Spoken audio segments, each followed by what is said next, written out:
जब आप ऐसे ऐसे शब्द जो हम लोग बोल नहीं सकते, जो बिना बीप के आप लोग अपने चैनल पे दिखा नहीं सकते, ये शब्द एक बार सोचिए, अगर आपके परिवार के बारे में कोई बोले, खून नहीं खौलेगा। पर सोचा समझा रिएक्शन भी ऐसा कि ऐसी बातों को तूल नहीं देना चाहिए। मुझे बताइए ना, कोई एक ऐसा स्वाभिमानी इंसान जो अपनी मां बहन को गाली सुने और वो खामोश रह जाए और उसको ये कहा जाए कि ये छोटी बात है, इसको तूल मत दो, कौन आदमी बर्दाश्त करेगा? एक असामाजिक तत्व में इतनी हिम्मत हो गई कि वो तेजस्वी यादव के सामने चिराग पासवान की मां बहन को गाली दे और उसके बाद भी उसके ऊपर कोई कार्रवाई नहीं। भाई, हो सकता है कि तुरंत आपके बुद्धि विवेक, आपकी चेतना को ये समझ में नहीं आया होगा कि हमको कैसे रिएक्ट करना चाहिए। हो सकता है कभी कभी इंसान के नेचुरल रिफ्लेक्सेस तुरंत काम नहीं करते हैं, स्पॉन्टेनियसली क्या रिएक्ट करना है, नहीं करना है, नहीं वो रिएक्शन आता। पर सोचा समझा रिएक्शन भी ऐसा कि ऐसी बातों को तूल नहीं देना चाहिए। मुझे बताइए ना, कोई एक ऐसा स्वाभिमानी इंसान जो अपनी मां बहन को गाली सुने और वो खामोश रह जाए और उसको ये कहा जाए कि ये छोटी बात है, इसको तूल मत दो, कौन आदमी बर्दाश्त करेगा? मैं किसी के प्रति पर्सनल नहीं हो रहा, पर एक बार के लिए अपने आप को मेरी जगह पे रख के देखिए। जब आप ऐसे ऐसे शब्द जो हम लोग बोल नहीं सकते, जो बिना बीप के आप लोग अपने चैनल पे दिखा नहीं सकते, ये शब्द एक बार सोचिए, अगर आपके परिवार के बारे में कोई बोले, खून नहीं खौलेगा। उसके बावजूद मैं इतना मर्यादित होकर, इतना संयमित होकर अपनी बातों को रखने का प्रयास कर रहा हूं।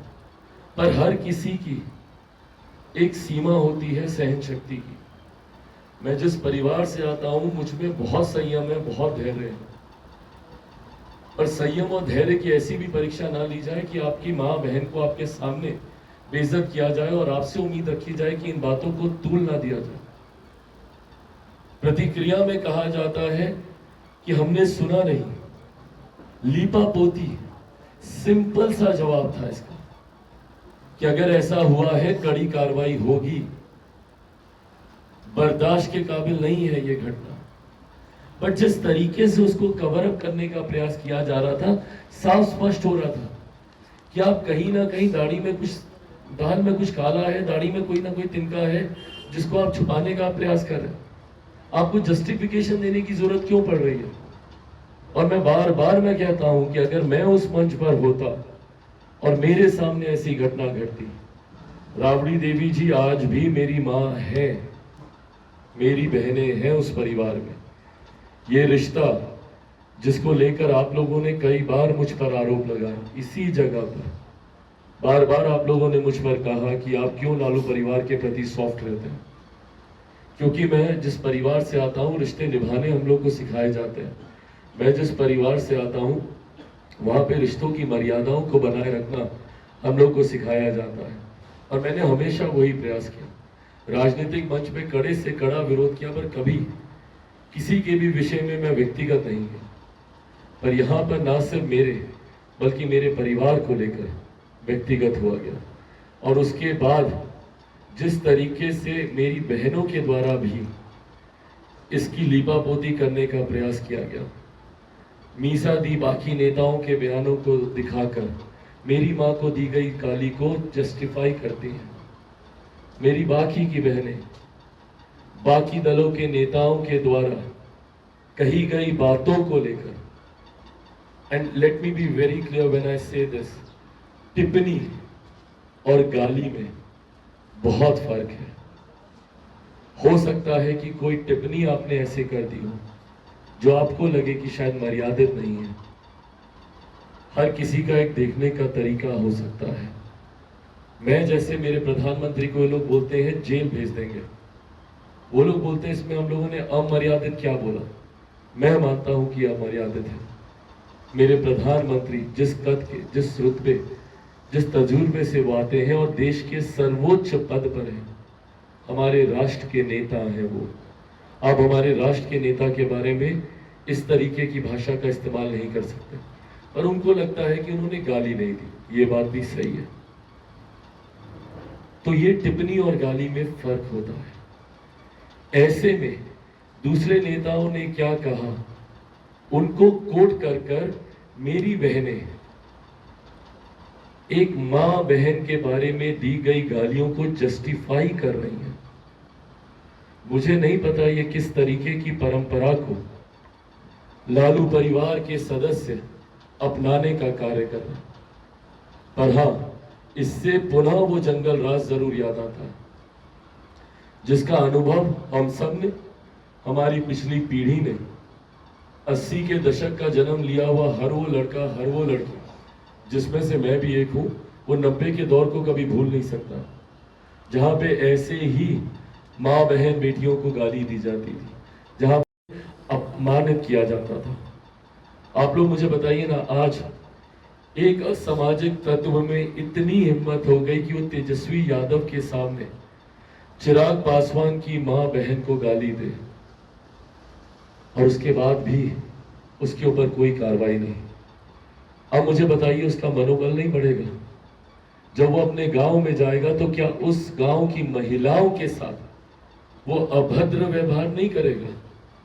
क्योंकि जब चिराग पासवान के परिवार के बारे में बोलने से कुछ नहीं हुआ, तो वो तो गांव की गरीब महिलाएं हैं, उनके साथ तो गलत से गलत व्यवहार भी हो जाए, कौन कार्रवाई करेगा?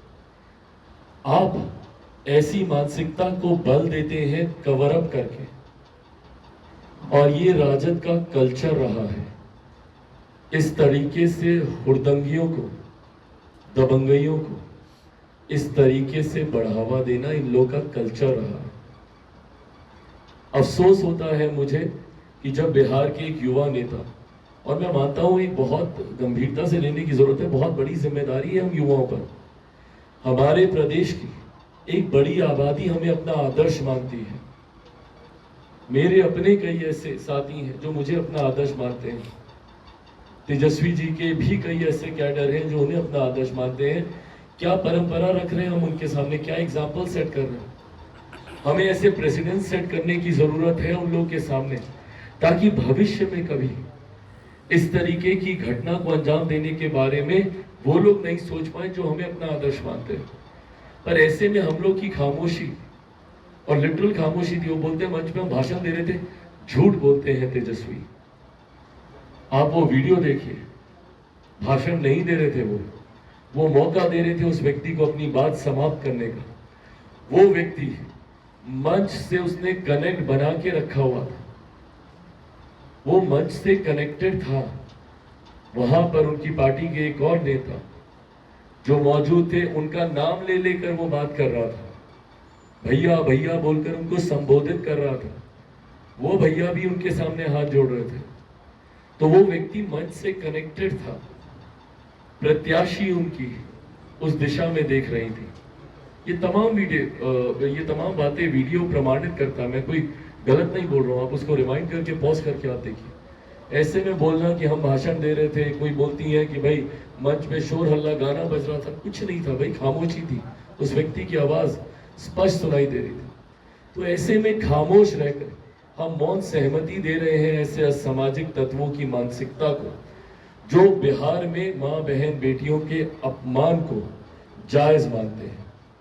ऐसे में आने वाले दिनों में बिहार की जनता को बहुत गंभीरता से अब ये निर्णय लेना है कि क्या जंगल राज वाली वही सरकार हम लोग को वापस चाहिए, जिसने 15 सालों में बिहार को बर्बाद कर आज भी बिहार से बाहर पीढ़ी दर पीढ़ी लोग रहने को मजबूर हैं। क्यों? क्योंकि 90 का दशक ऐसा था। 90 के दशक से पलायन किए हुए लोग दूसरे प्रदेशों में गए, वहीं पर उन्होंने नौकरी की, वहीं पे उन्होंने घर खरीदा, शादी की, बच्चे पैदा किए, और आज उसी प्रदेश के होके रह गए। उनकी 2-2, 3-3 पीढ़ियां उस प्रदेश में रह रहे, इन्हीं कारणों की वजह से। और आज वही आहट दोबारा सुनाई दे रही है।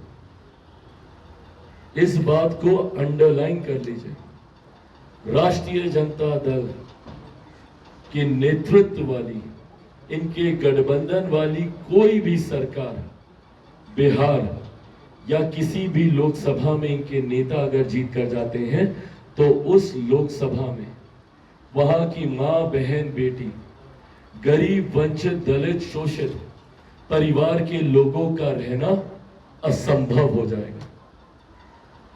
एक और उदाहरण आप लोग के समक्ष में रख